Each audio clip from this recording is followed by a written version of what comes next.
Welcome to the CFBDynasty podcast with hosts Matt Knowles, Brian McElfresh, and Doug Gravely. What's up, everybody? No Matt Knowles yet again Saturday morning. He's too busy. That's okay. Doug and I are here to cut it up with you guys here for a little bit, and looking forward to a fun week of college football, starting with the Red River Shootout, Texas and Oklahoma at noon. How you doing today, Doug? I'm good, man. I'm excited for that game for sure. We're gonna see who's who, I guess you could say, in that battle. I was doing the Sporting News article yesterday, and as I looked at the data, man, the less we know, I think, about Oklahoma. I think that's one that it's not going to be like last year, 49-0. But I think Texas will win, and I bet Texas to cover the spread and let my player props kind of lend towards that game script there, where Texas, I think, is going to get that win. I think it'll be a little more comfortable than the point spread suggests. So I like Texas this week. But anyways, we're a fast-paced offense in this show, so we're going to get right into the news and notes, and let us get it. News and notes around college football.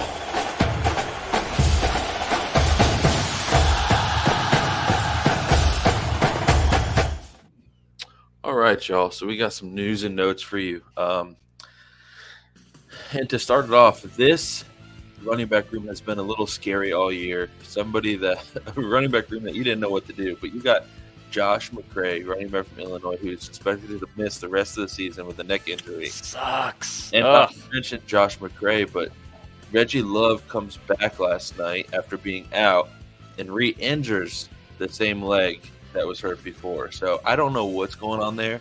I don't even know who their third, fourth, fifth running backs are, but we're going to learn probably a lot sooner than we expected to. Man, what a fall in the CFF sphere, because you obviously had Chase Brown last year, and goodness, they were killing it in terms of fantasy. Like, he was an every week starter. It didn't even matter really who they played.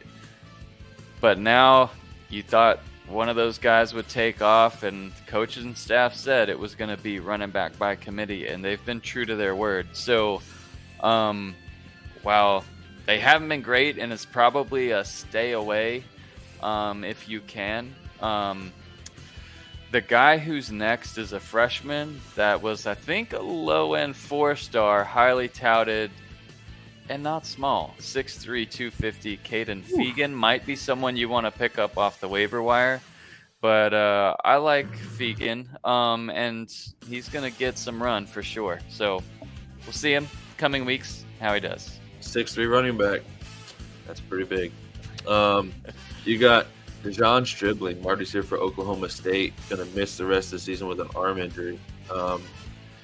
He was highly sought after, I know, in our league going into this season.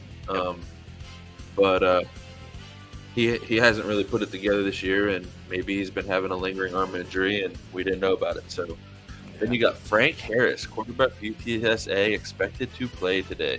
Oh, finally. Hopefully that offense can get going. Man, that's a struggle bus, buddy. And then you got Trevor Etienne, your boy, doubtful today. Brutal. Montrell Johnson looks like a good start for you guys if you have him. True. I expect to see a little bit of Webb in that game. He's shown some ability when he's played, but I think Montrell is going to be the lean-on running back today, probably. Then you got John Rice Plumlee, quarterback UCF, expected to be back and playing today, which could be a really high-scoring game when they take on Kansas. So you want your quarterback back for that game. Yep. Some fun news. Phil Jerkovich, quarterback, Pitt, no longer quarterback, Pitt. He is moving to tight end after losing his job. B, what are your thoughts on that? I don't know how athletic he is. He was on your team for a while. I don't know. I really don't know. I don't expect him to be like a Jordan Reed or whatever. He's just a no, don't roster, don't play him. that just kind of sucks. I mean, the only thing that you think about though is, okay, they move him to tight end. Does he get snaps at quarterback, trick plays, that kind of stuff as a tight end? And if he's that way, which still kind of stinks, it might be good in fantasy, still kind of stinks in DFS, potentially, but something to watch. My boy, George Halani, running back, Boise State, no longer on the depth chart. John Brez Dubar, listed as the backup. Yeah, we're going to move on because that one just kicked me in the groin, so whatever, it's fine. Jason Bean, we talked about this team a little bit earlier. Jason Bean, quarterback of Kansas, expected to start today. Jalen Daniel is still dealing with his back injury, which sucks because he's such a good athletic quarterback. Yeah. But Bean's not bad. Bean's not bad for them. So, DeCarlos Brooks, running back for Arizona State, still has injury designation, and he's near the bottom of the depth chart today. Jatavion Sanders, you tight end freaks out there, he's expected to play today. He got knocked around a little bit last week, but he was expected to play. Caleb Johnson, running back for Iowa, kid that I really liked going into this year. It's a game time decision for today, but has a realistic chance of playing. So, and he's a good running back. Lane Hatcher, quarterback for Ball State, is now the starter. So maybe your boy Cooper can finally get some run with a kid that knows how to play quarterback over there. I hope so, man. I hope so. That whole offense has been struggle. Like just maybe some negative momentum coming off that really tough schedule to start the season. Yeah. Then we'll move along these last couple real quick. Taylon Green, quarterback, Boise State, expected to start, but could still split reps with Maddox Madsen today. So if you got anybody from, Boise in your DFS, I would go, like Brian said a minute ago, Genty. No, I didn't say that. I said Genty, proper way. Listen, I'm from Virginia. It's fine. We say things different. And then two more. We got Jaden Greathouse, a receiver that I really, really like, especially moving forward from this year. But he's expected to play again today. When he does play, he lines up in the slot a lot. So we'll see what happens there. And then the biggest news of the week, if you're not football fans, you've probably seen this. If you are football fans, then you've definitely seen this. Tez Walker, eligible to play.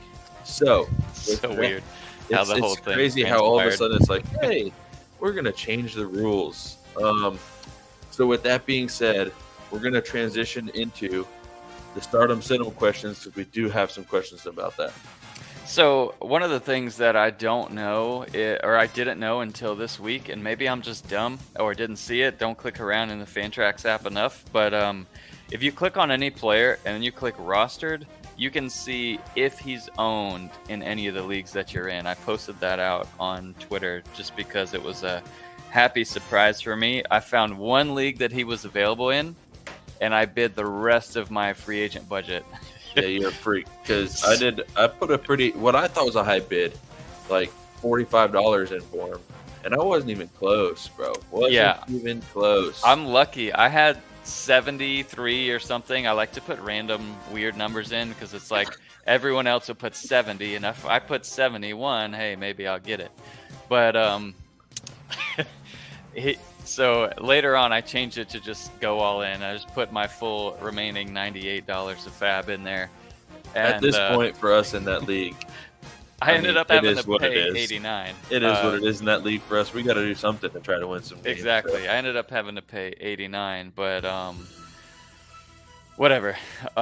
That's all great. So, man, I love where he's at, and I know they're going to take some shots. But in terms of, this was a midweek announcement, what percentage of snaps will he play? So I got this question on Twitter, and I think while they'll take some shots, I don't know what percentage of snaps that he's actually going to play. So to me, it doesn't affect Nate McCollum. It doesn't really negatively affect anyone else. But if you're in need for a flex, if you're like me, so if it's like I have Trevor Etienne in my flex who I'm going to have to sub out, I'm going to have to pick someone else. I mean, that would be a scenario where I would, slide Tez into my starting lineup and just hope he catches a long touchdown or something. But I don't know.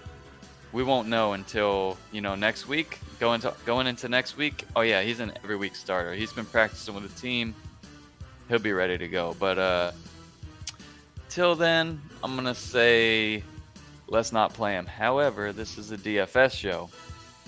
In DFS, he is in my lineup for $3,000. He's in mine. He was going to be a top 10 fantasy wide receiver this year, and you can get him for $3,000. You put him in the lineup, like You ain't kidding.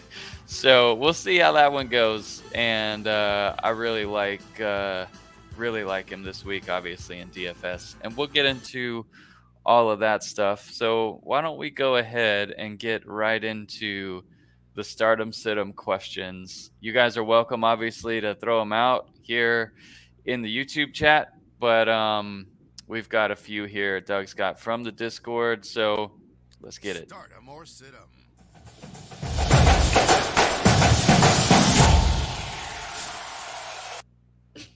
All right. Here we go. So, Big B Mac. Speaking of Tez, which we hit on this a little bit, 1J24. Tez Walker will be able to play this weekend. Do we pick him up for this weekend or leave him on the waivers? So I think I answered that. So we hit that one already.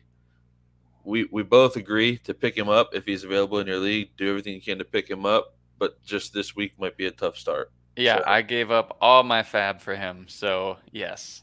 And then we got Brett P, the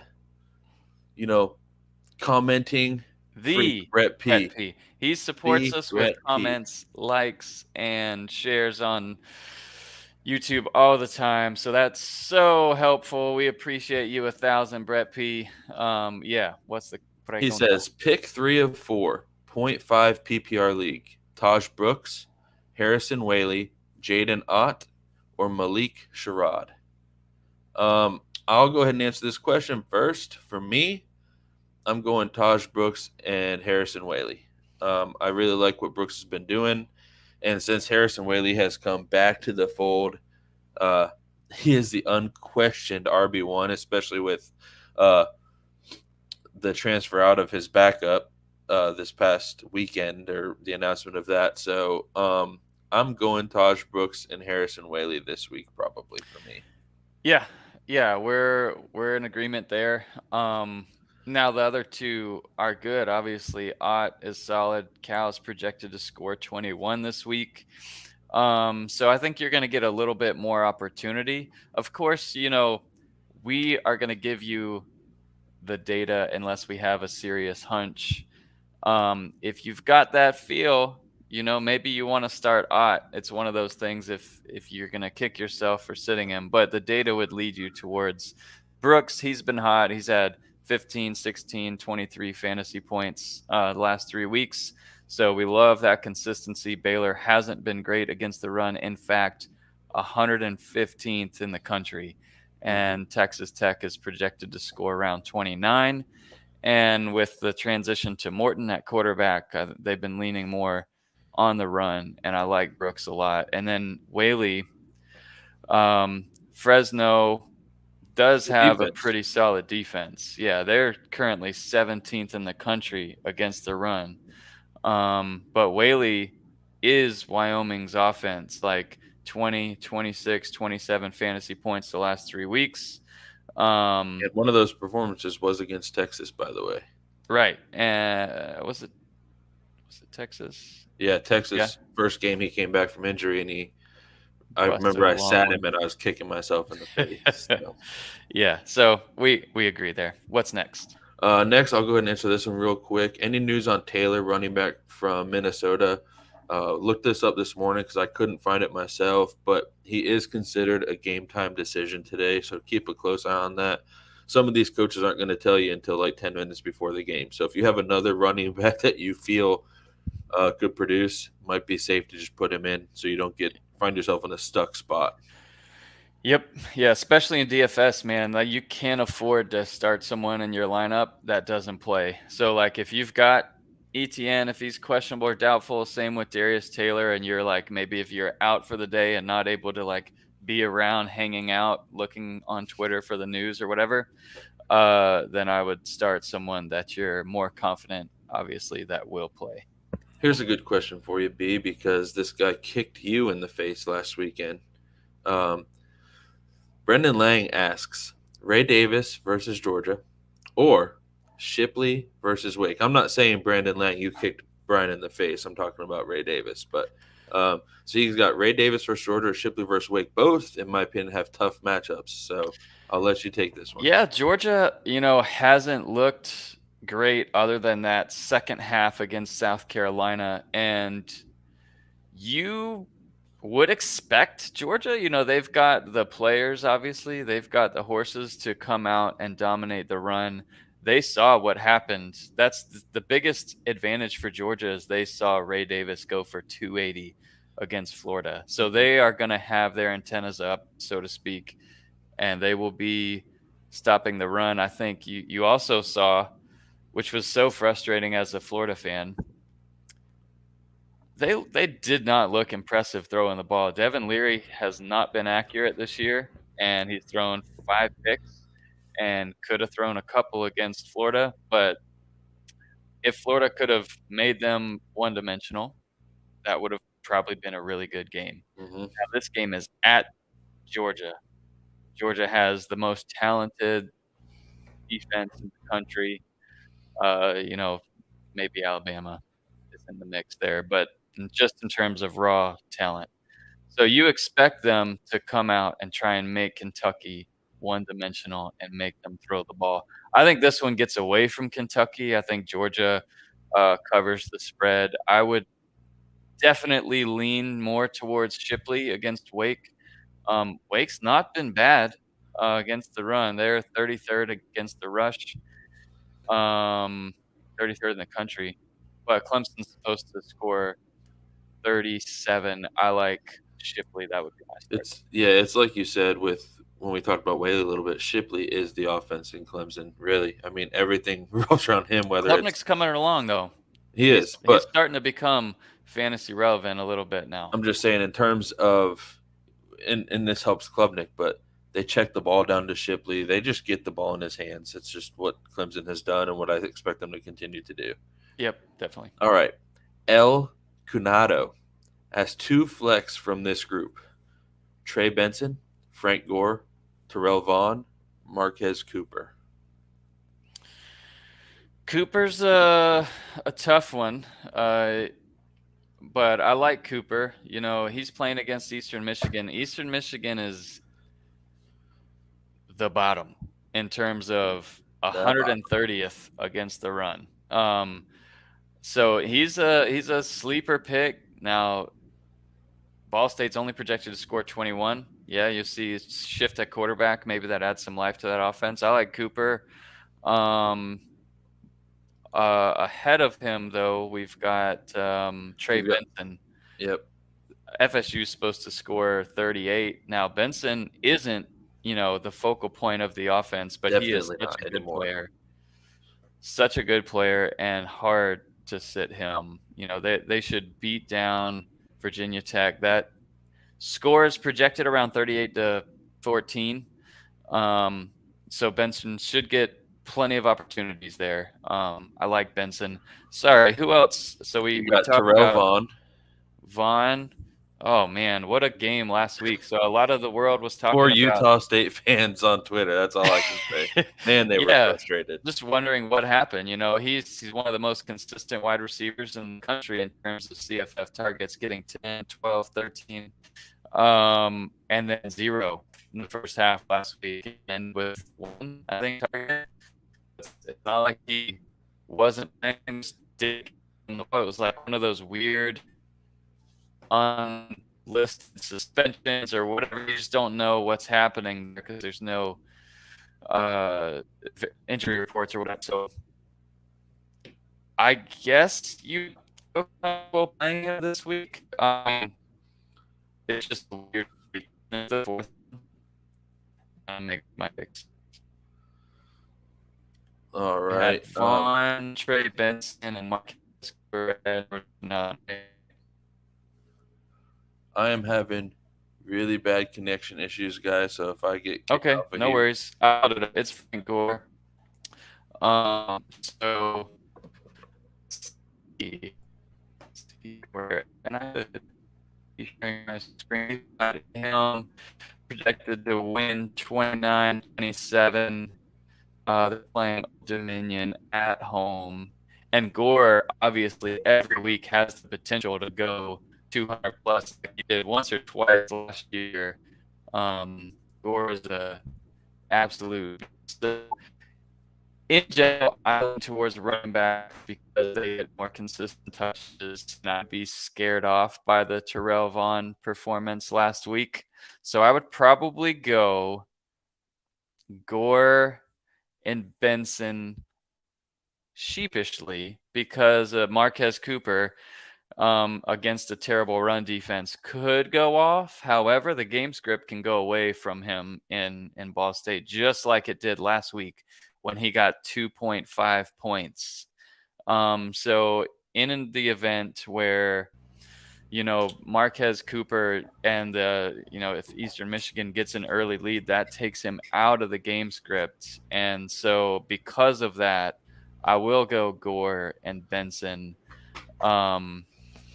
Noting that Cooper could go off. It totally could. He's up there. But yeah, those are the two that I like. So we can move on to the next one. We have two flex from this group. Yep. Doug, you're back. So let's go Jeremiah Hunter, Devontae Walker, Monagai from Rutgers, the running back, and then Lewis Bond, wide receiver. So I think for this one, my first one is going to be Monagai for Rutgers. I think he's kind of becoming a running back you don't want to put on the bench, no matter who they play. I know that they've got some tough matchups coming up along the road, but I just like what he's been able to do, and kind of in lack of a better term, like a sleeper running back this year, really in general. Well, you remember those offenses for Rutgers back in the day when they had Ray Rice, and that's the same coaching staff that's back now. And I think Rutgers will have fantasy relevant running backs, and there's someone that you target going forward. So yeah, and they're playing Wisconsin this weekend, and I mean, Wisconsin's kind of got a middle of the pack defense in general. So I kind of like Monagai there, and if I'm picking out of these next two guys, Hunter and Bond, I'm probably going to roll with Bond today for Boston College against Army, simply for the fact that the last two games he's had, well, 3 games really, he's had 4 touchdown receptions, 80 yards against Florida State, 71 against Louisville, and 104 against Virginia. So Florida State and Louisville aren't sleeper defenses, and he did pretty well against those guys. So I'm going to go roll with Bond and Monagai. Hunter, again, another guy that I'm going opposite. I'm going totally opposite. So we're going to really you're going to go Tez Walker and Hunter here? I am. I like Hunter, even though they're only going to score approximately 21 points, he gets so many targets. And then so Monagai, like they're projected to the game script's not going to go well for Rutgers. It's going to be like a 32-16 or something like that game. So I think Rutgers, while they'll still try and run, I'm sure they'll throw it a little more than they want to, and I don't think that plays well. And I'd be excited with these 4 selections. This would be a weakness for me. I would be interested to put Tez Walker and flex there. So I'd go Hunter and Walker. It'll be interesting. We'll save this question and hit this on our next pod and see who was right, just for fun. But I'm going to go Monagai and Bond for me, and B-Max going Hunter and Walker. Like I was going to say, Hunter gets a lot of targets, but, man, I don't know. This is going to be a fun one. We'll keep an eye on this one. And real quick on the Stardom Sit-em, because we got to get moving on this show, but we've got one more question just came in at 9:30 from Avant Gardner. Mikey Keene or Garrett Schrader today? Oh, Brett says good morning on the pod. Boom. Thanks, Brett. Good morning. And yeah, let's see. Let's see who's. I know Wyoming plays Fresno, so we got Keene against or not That's going to Wyoming. be like Yeah. Wyoming's got a better defense. They also like to run the ball. If they have success running the ball, there'll be, a drive or two less that Keene gets. And then against who now? Sorry. We've got Schrader, Garrett Schrader. Dude, they are 34th and 35th next to each other in our rankings. That's awesome. They're like Keene and Fresno State is supposed to score 26. Schrader and them against UNC is supposed to score 25. Tell you But what I'm thinking. yeah, I'm you're going going Keene, I'm aren't gonna you? go Keene, yeah. I would go slight lean towards Keene as well. But Schrader, the game script is going to go really well. It's going to go really well. And for him, because he's going to be throwing the whole game, probably behind to North Carolina. But yeah. All right, so real fast, reseller Rick, we did talk about Tez Walker's return today, and BMAC actually kind of likes him as a sleeper today, in terms of maybe a big catch or two. But we have discussed that kind of put everything you can into him to get him on your team.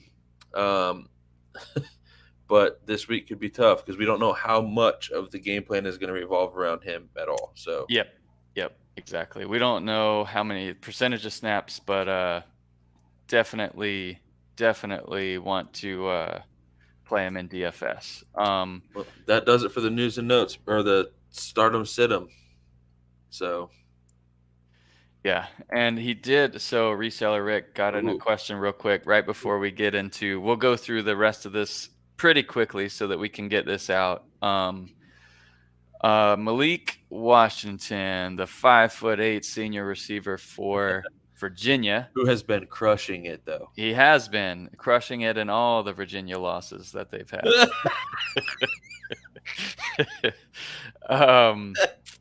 Oh, that was a solid little jab there. I liked that one a lot. You know me and my personality, so anytime somebody throws in a little jab in there, I get all excited. So 0-5. They get William and Mary this week. Could they go 0-6? They could. I mean, they lost to James Madison 36-35.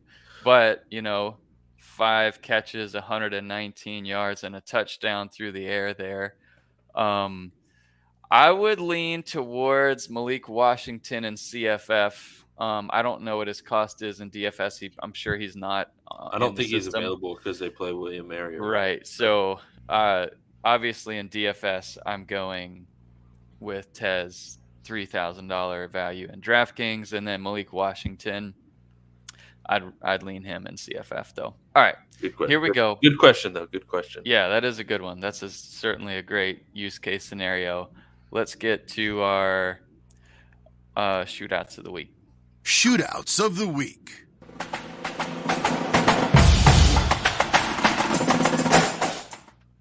All right, I'm going to throw this up on the screen. We'll go through this very quickly. We do this every week. So we've got your high probability position groups.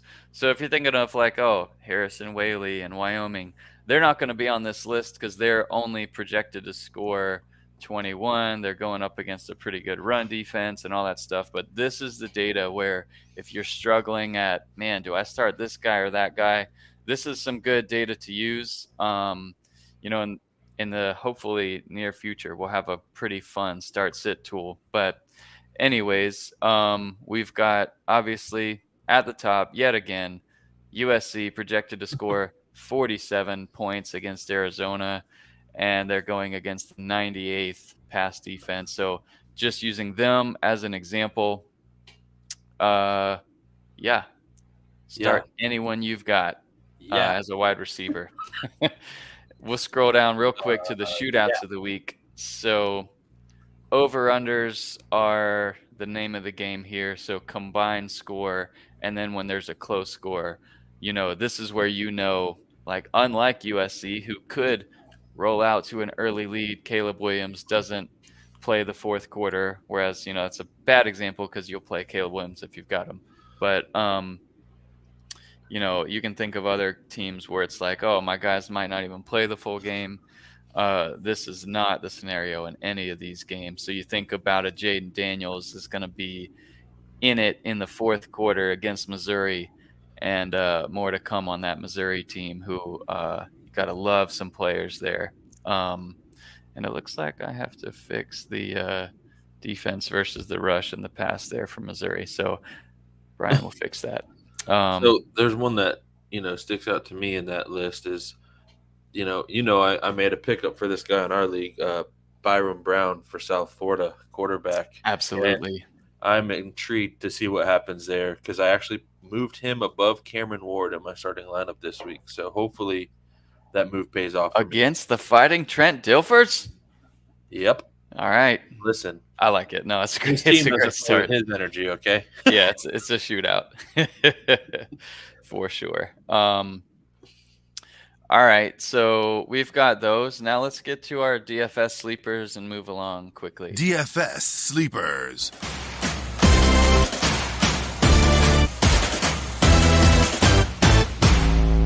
All right, let's win some money this week together. Last week, honestly, was the first week of the year that wasn't great for me.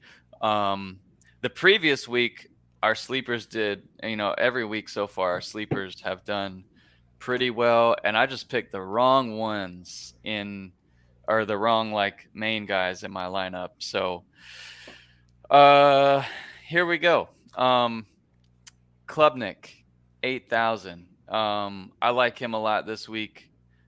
Brady Cook for Missouri. Whether or not they win doesn't matter to me. I think that's just going to be a shootout. LSU throws it around a lot. Their defense, and especially in the secondary, is terrible. So any quarterback that plays with a pulse against LSU is someone that I'm picking up and starting. I like it. Garrett Schrader from Syracuse, he's at 7,200. So we talked about him a little bit earlier. They are likely going to lose, but likely going to be having to throw the ball. A lot of the game's going to be in Schrader's hands. So you love it, especially if it's, even if it's a 10-point deficit throughout most of the game, Schrader's going to be throwing the ball. They're going to be trying to move it. He is dual threat too, so. Yeah, exactly. And then I've got J.J. McCarthy at 8,100. He cooled off a little bit the last couple weeks, but I think they're going to get it going as they're getting ready to play some decent teams, I guess. And then we've got KJ Jefferson of Arkansas, 7,300. I think we've get a bounce back from him, and he disappointed me last week in a lineup, but he's a senior. He's not someone who you expect a lot of volatility, so give me a bounce back week for him. Any others that you want to hit on sleepers before we move on to? I've got one. Backs? And you might not like it, but I've got him in a lineup of mine. I've got Mertz at 6,400 in the lineup against Vandy. Okay. Yeah. I mean, you never know. Especially with the ETN news. I put Mertz in a lineup just because I think I don't think Napier likes to beat up his running backs too bad. So I could see some throwing this weekend. Yeah, we'll see there. At running back, I've got LaQuint Allen at 5,800, super affordable. Amari and Hampton at 5,700. They're gonna score. Hampton's been really consistently good, averaging somewhere around 26, 28 fantasy points a game. So I was kind of surprised to see him in that sleeper range. Mm-hmm. Rocket Sanders, he got a taste last week. He is a top 5 college football running back, and he's at 5,500. So let's see him start to get more back into form this week, and he's an easy start for me. And then your boy, Doug Harrison Whaley at 5,200. Boy. Love him. I got two more really, because I don't consider this to be too much. I got Neal at 6,300 against UCF. That's not a whole lot for what he can produce. And then I went with Manan guy at 51 Okay.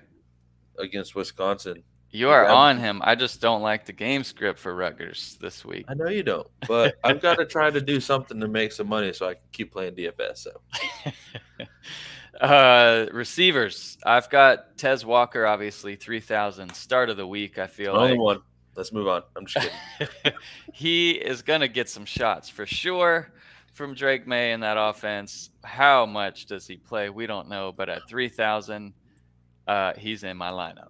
Then I've got a couple tight ends. I've been on Brock Bowers. Like I've found him to be undervalued all year, and he really paid off the last 2 weeks. They bumped him up, I think, $1,100. I think he was $5,500 a week ago, and now he's $6,600. So he's a little bit out of that sleeper range, but obviously still someone that you can fit in there with someone like Tez Walker. But I've got Jaheim Bell at 4,300. Ooh, good one. And Eric All of Iowa at 4,200. Another good one. And both of those guys, while Jaheim Bell gets some carries, gets not plenty of targets, but gets some targets there in an explosive offense. I like him. And then Eric All of Iowa in a not explosive offense is the primary target. So I like him there. Some other ones that I have, A.D. Mitchell, 5,400. Jacoby George from Miami, 5,200. Roman Wilson, 6,000. And Jalen Gill at Fresno State at 5,900. Gill's a good all one. beautiful sleeper picks there. All right, let's get to my stack this week and see if you've got one too. Stack of the week.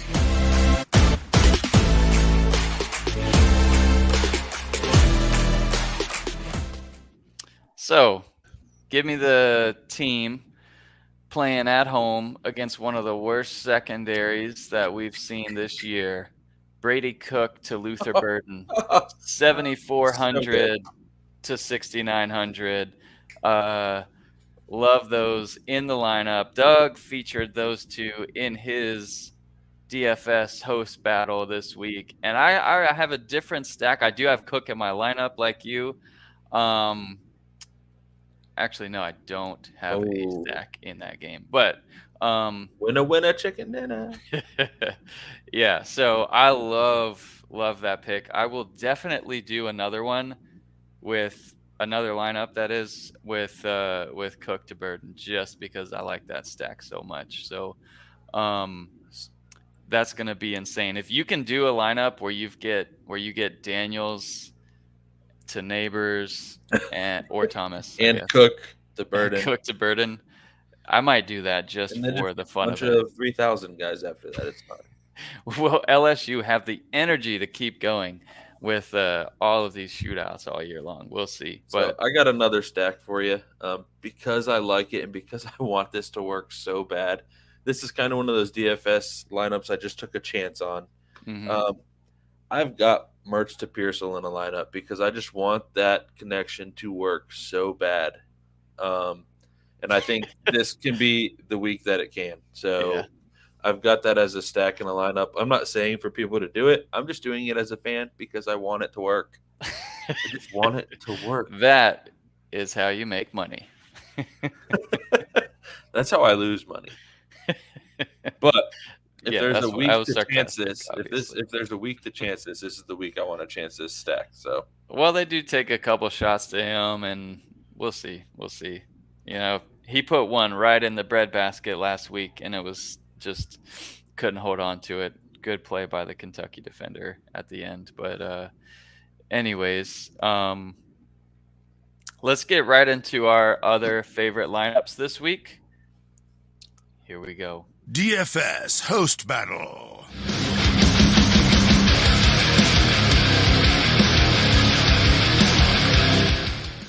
So other than the one on the screen that you see or on the DFS post this week, I'll give you another two. So my double up for the night time slot, I've got McCarthy at quarterback and KJ Jefferson at Mississippi 7,300. One of the reasons I like Jefferson, he's a senior. He'll bounce back, I feel like. And Mississippi was in a really, really emotional, tough game last week, and that they won. So that'll be interesting to see how they do. They are at home again, but I like Jefferson this week.